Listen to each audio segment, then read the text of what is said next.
the 10th episode of Weird and Wild Creatures. It's taken so long to arrive, but boy has it been worth it.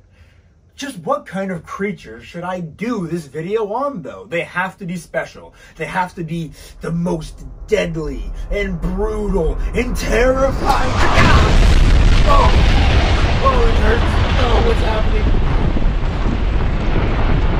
Sorry about that. ID not mean to blind you. I am the great axolotl. What? Huh? You must make this weird and wild creatures video about kind creatures. Owns that mean humans no harm. But the Weird and Wild Creatures is all about the most deadly, terrifying things you can imagine.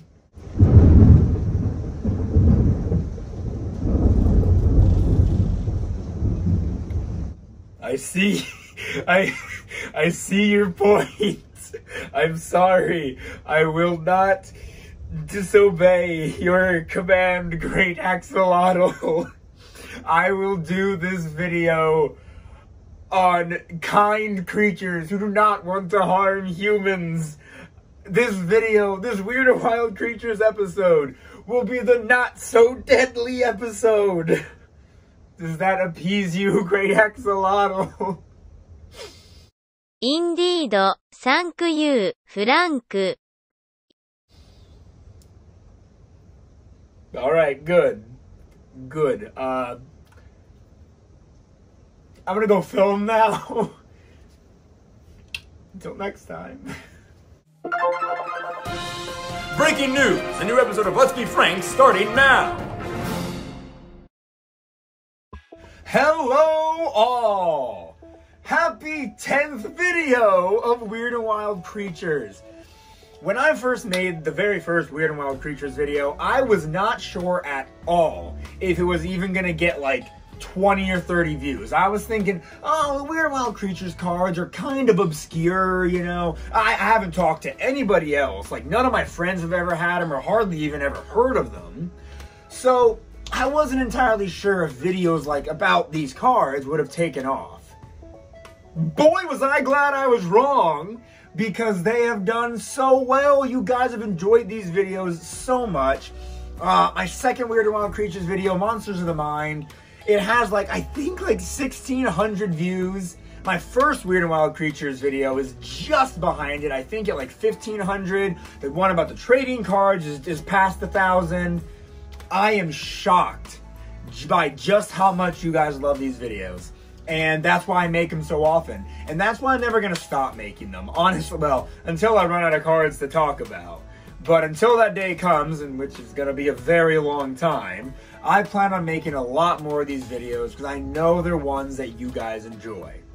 So, thank you so much. If you want to see more Weird and Wild Creatures videos, by the way, please subscribe to the channel. I would really appreciate it. It helps me out a lot. And I know you guys want to see more, or else these videos wouldn't still be getting hundreds of views. So thank you very much. It means a lot. And without further ado, let's talk about some of these not-so-deadly creatures. Yes, for once, we're actually going to be talking about the kinder side of the Weird and Wild Creatures. I figured we kind of flipped the script a little bit for this episode, since it's the 10th episode. We've reached double digits, and that means we can change things up at least once. All right, let's get started. And for the 10th time in a row, we are once again going to be starting with the monsters of the past. So we're talking today about the Calicotherium. Not exactly a dinosaur, but unlike dinosaurs, this guy actually doesn't want to rip your head off and eat your fingers off. No, this guy is a plant-eating, big creature. His modern-day counterparts, the things he evolves into, are said to be, you know, horses and rhinoceroses. Those are his most closely related relatives, if you will.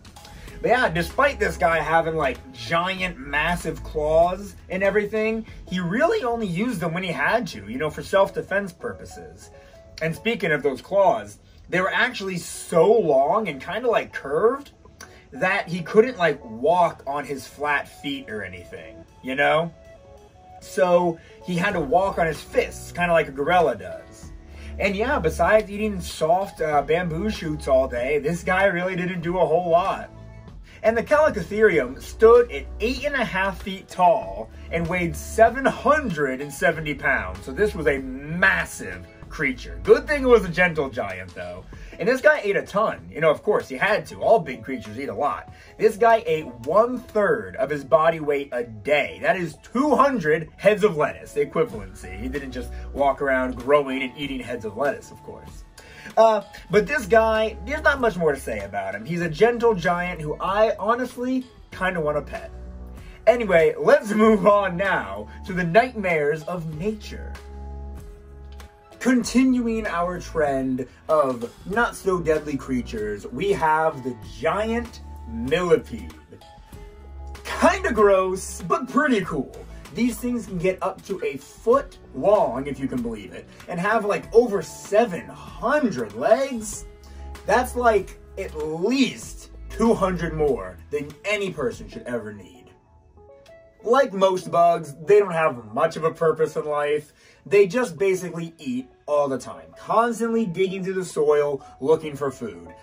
Now, even though these things aren't going to go out of their way to harm any humans or any animals or anything, because they really just eat, like, decaying plant matter, they can be a tasty snack for, like, birds and small mammals. Well, at least they would be a tasty snack, if not for the fact that these bugs do secrete basically cyanide, you know? Which, again, can be deadly. But as long as you don't mess with it, you're going to be totally fine. Hey, it has to defend itself somehow, right? Okay, Nightmares of Nature was fun, very long, and I was almost called him cute. But you know what? I guess the picture makes him look kind of cute. I don't know. He's a bug. We're moving on now to the Toxic Terrors, which, I will be honest, it was very hard to find a not deadly Toxic Terror. And so for our Toxic Terror of today, we've got, yes, the Stingray. Like I said, not easy to find a not deadly Toxic Terror. But, you know when you're at SeaWorld or any aquarium really, and they've got the big Stingray tanks, you can pet them as they swim by? Come on. These guys are gentle as long as they're, well, not in the wild. And even then, I don't think I know for a fact they don't go out of the way to attack humans. If they're like laying on the seabed floor and you accidentally step on them, well, that's your fault now, isn't it? Rest in peace, Steve Irwin. Now this, I didn't know.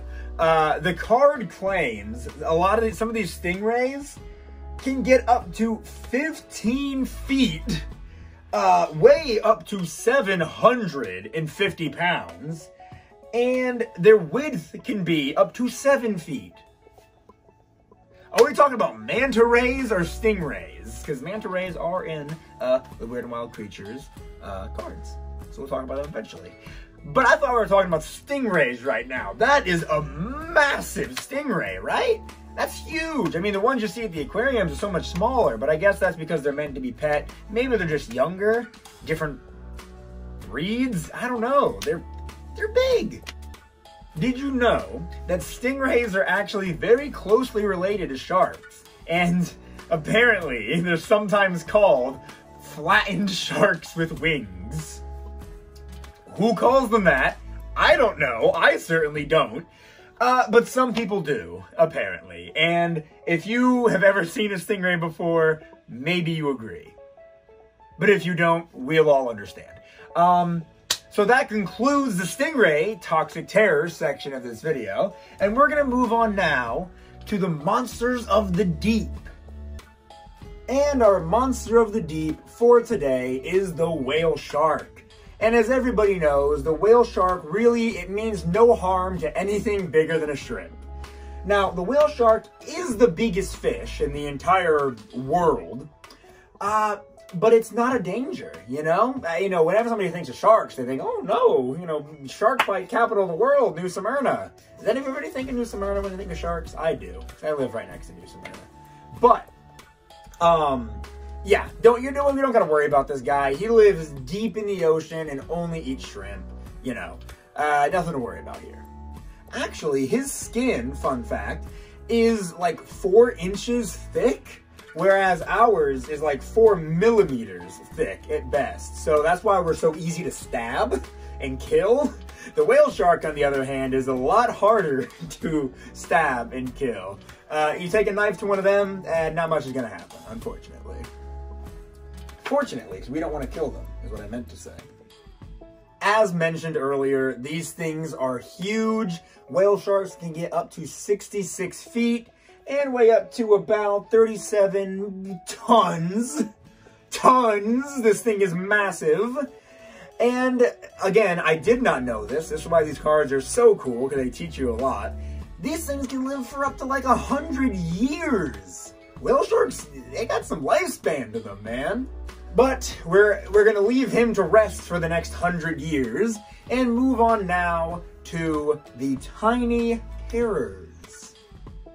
And so for our tiny terror, we've got probably one of the biggest tiny terrors yet, the great diving beetle.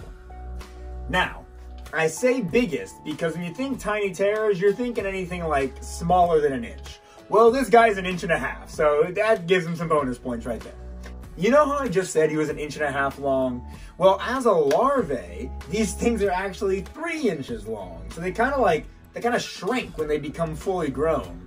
Now, I would have thought they were a bit bigger after playing Animal Crossing and catching a lot of them in the water, because they seem like really big in the water, but maybe that's just me. The great diving beetle has very hairy legs, kind of like me, that it uses as kind of like an oar to help it paddle through the water and catch its prey while it's down there. If a pond were to ever dry up that the great diving beetle is currently hunting in, it can walk right up on land and make a trek to the next body of water, and it won't mind at all because, you know, it's got to get food, so what else is it going to do? Or if they're at that stage in life, they could honestly just fly, because these things can not only walk well, swim exceptionally, but they can fly. I'm honestly getting kind of jealous. Now, of course, this thing has no interest in humans, obviously. But if you were to pick one up, it's gonna try and defend itself, and its jaws are actually powerful enough to draw blood on human skin. Remember how I just mentioned our skin was only like 4 millimeters deep? Yeah, even this 1.5 inch long bug can penetrate our skin. Humans are pathetic. Anyway, tiny terrors are cool and all, but right now we're going to be talking about probably the greatest creature in this episode. That is our strange wonder. For our strange wonder today, we have what is quite possibly the most docile creature in the entire Weird and Wild Creatures card sets, the axolotl. Aren't they adorable? The axolotl really doesn't do a whole lot, does it? The axolotl is very unique because it actually doesn't turn into an adult. Not really. It kind of keeps its tadpole phase a little bit. You'll notice it has its tail still and it's got those frills on the side of its head. This thing refuses to grow up. Hey, sounds a lot like me. And speaking of those things on the side of its head, those are actually its gills. A lot of creatures like fish and tadpoles and whatnot have their gills on the inside. No, the axolotl wears them like an accessory that is attached to their skin. These little guys can get up to about 1 foot long, maybe, and they can be found in the wild in only one lake in Mexico, and that is Lake Xochimilco, I think is how you pronounce it. This is how it's spelt. I'm not sure how to pronounce it, I'm sorry, but I tried my best, and I think that's what counts. The axolotls actually, they also have like a bunch of lines lining them, and those lines help them detect vibrations in the water to let them know how big the creature coming towards them is. So they know whether to like, oh, this is food, let me go towards it so I can eat it, or oh no, this thinks I'm food, and they can run away to a safer spot. Now, of course, the axolotls have been taken from their habitat, some of them, not all of them, and they can be in aquariums, or you can even buy them as pets. And they don't do much, but they sure are cute and fun to look at. So now, let's move on to the monsters of the mind. Oof, I did my best, guys. I did my best to find a not-so-deadly monster of the mind. Ooh, it was so hard. Everything in there wants to kill you. Yes, so despite how difficult it is to find a not deadly monster of the mind, I think I did just about the best I could. We are talking today about Frankenstein's Monster. Yes, he is a weird and wild creature card, believe it or not. I don't even have him as a part of my collection. I've probably mentioned it in the past before, but my collection is unfortunately incomplete. Thanks, Mom. So, I had to look on the wiki for this guy. Wiki? Wiki? Did you say wiki or wiki? I had to look on the Wikipedia for this guy. And, yeah. We all know about Frankenstein's Monster, right? I mean, Mary Shelley was the author of the original book, Frankenstein, in the 19th century. And Frankenstein was made, I don't even have to look at the card for this, by assembling and stitching together a bunch of dead body parts and used electricity to bring him to life. I think he just wanted to be loved, but unfortunately, who could love such a creature as this? A lot of us, apparently, because Frankenstein's Monster is a very popular pop culture icon. Is he an icon? You know, Universal monsters with the mummy, the werewolf, and everybody. He's a big part of all of them. And this guy's really not too deadly. Sure, he could probably rip you in half if he really wanted to, but only if he's throwing a temper tantrum. As long as you don't make him angry, you don't show him fire, I reckon he's actually a pretty docile creature. And, you know, he's got to be at least a patient creature, because he apparently, and I didn't know this, I read the book in high school, but read is definitely a loose term. And he made his way from Germany, where the book originally, starts, all the way to the Arctic.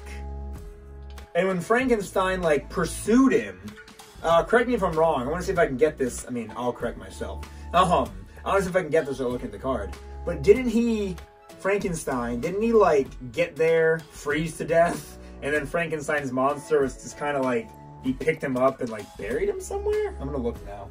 And dies from exposure to the Arctic cold. The monster carries its creator's body away.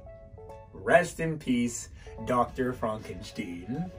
Well, not much more we can say about Frankenstein's Monster, but I'm glad we got to talk about it, and I'm glad I got to find out about him, because again, I don't have his physical cards, so to go on the Wikipedia and see all these cards I don't have is pretty cool. It's like I'm rediscovering these things all over again.